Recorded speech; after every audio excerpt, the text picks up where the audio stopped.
All right, let's talk about the Ohio State Buckeyes here for a little bit. Look, obviously, fresh off a big victory over a quality opponent, top 10 opponent in Penn State, 20-12. Obviously, it feels like a big win, but I think this victory for Ohio State sends a more powerful message than a lot of people in the media aren't giving it credit for. And here's why.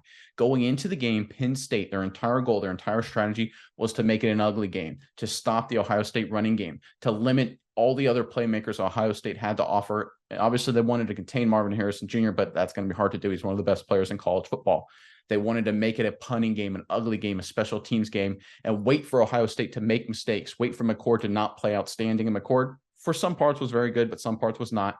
But if you looked at the flow of the game, again, ugly game for Ohio State, missed a kick. They had the fumble, 6 penalties, more penalties than Penn State. The entire flow of the game was exactly what Penn State wanted. If you would have gone into Saturday morning and told James Franklin, hey, here's how the game is going to go, and described all those factors in front of you, stopping the run, forcing the turnover, protecting the football yourself, not doing anything disastrous special teams wise, Ohio State making some special teams mistakes. If you would have told him that, you said, oh, we win by 2 touchdowns, easy.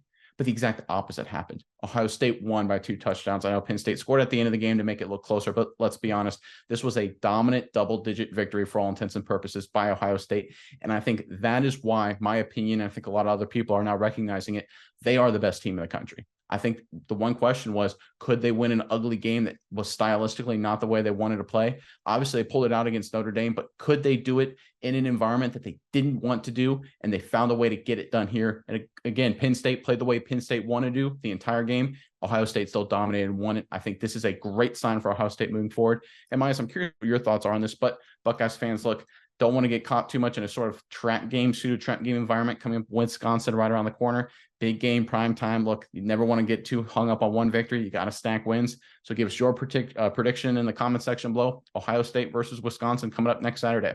But Myers, give me your thoughts on this Ohio State victory. I think this is a bigger deal than people in the media are giving it credit for. Yeah, I think the way they won with the suffocating defense, they absolutely destroyed Penn State on defense as far as their offense could not move the ball, Nick. Their game plan, like you said, was to come in this game and be balanced. 49 rushing yards. Drew Aller had negative 23 rushing yards on 7 attempts. He only threw for 190 yards, 4.5 yards per attempt throwing the ball. This defense was all over it. They were suffocated this Penn State offense. And I think, like you said, Penn State, the game went the way they wanted to, but Ohio State is just better. They were able to capitalize on everything that happened. Kyle McCord, he did enough to win the game. This team, it's like you said, the late score with like 2 minutes left or something like that doesn't really count. It was 6-20 at one point in time. I think that this was a really big time win for this Ohio State team versus Penn State team. This was the big dog. This was like the first real tough Big Ten opponent to come in here. Ohio State came in, punched them in the mouth, got out of there with a win, and that's exactly what you want. And look, like you said, they got Wisconsin coming up. That's going to be an interesting game. They got a new quarterback with Mordecai out with the broken hand for the rest of the year. This guy, I think his name's Braden, come in. He looked interesting, but he's playing against Illinois. Going up against this Ohio State defense is going to be a different story. So I think this team is really looking good, and I like their chances, like you said, as being the best team in the country right now.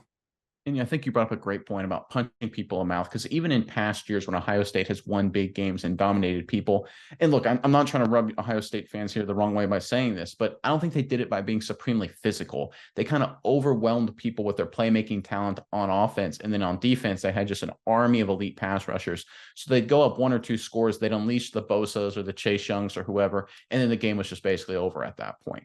And again, not the most physical style of football. And then you enter the last 2 games against Michigan, and Michigan, by design, is to play physical smash mouth football. Their goal is to make it ugly like Penn State did, but to win those games. That's what Michigan was able to do against Ohio State. Ohio State proved to me, and I think proved to the college football world, is that someone can come in and want to play ugly, want to play physical, and execute against Ohio State.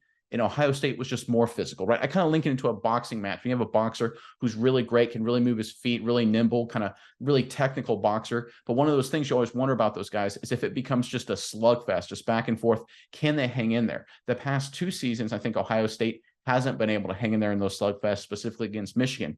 Now we saw against Penn State, they definitely can. And I think that was the big message I think that Ohio State sent to the rest of the college football world, and why I think they're better than Michigan, to be honest. I think Michigan's actually not nearly as physical as they were the past years, and I think we're going to start seeing that. Michigan hasn't played anybody. So I hate how highly Michigan is ranked. And look, I'm not trying to blow smoke up Ohio State or anything like that, but Michigan hasn't played anybody yet. Ohio State's played a lot of good football teams, and they've been very physical in all of them. McCord still has a lot of question marks. I have some concerns at the depth at wide receiver right now, but in terms of being able to just smash people in the mouth and win physical football, that's what win you national titles. That's what Clemson did. That's what Alabama did. That's what Georgia did the past 2 seasons. You win national titles by hitting people in the mouth and being good at quarterback. The question mark on McCord remains, but we've seen now from Ohio State that they can just absolutely win those slugfests. And I think that's a great sign for them, not just beating Michigan this year, not just re-winning the Big Ten this year, but making a run at another national title. Yeah, Nick. And it's like you brought up not being physical. That's what Lou Holtz was talking about when he made the comment versus the Notre Dame game. And they came out, he talked crap. He said, they still got 2 tough opponents coming up, Penn State, Michigan. Well, that's one tough opponent down. Ohio State answered the bell. So those comments are looking a little bit lackluster. Now, I think as we look ahead towards the rest of the season, Wisconsin, should be an easy win, but don't win a trap game. Rutgers, kind of surprised against Indiana, made a lot of big plays, should be easy one. Michigan State, Minnesota, and then you got Michigan at the end of the season. I think if they stay good through these next 4 games and don't have any steps, I think this is going to be a very interesting game at the end of the season. The 2 best team in the country right now, Ohio State, Michigan. I think it'll be a slugfest, but if Ohio State's defense can keep suffocating teams like this, keep obliterating the running game, keep the passing game under control, I think this Michigan team is going to have its hands full come the end of the year.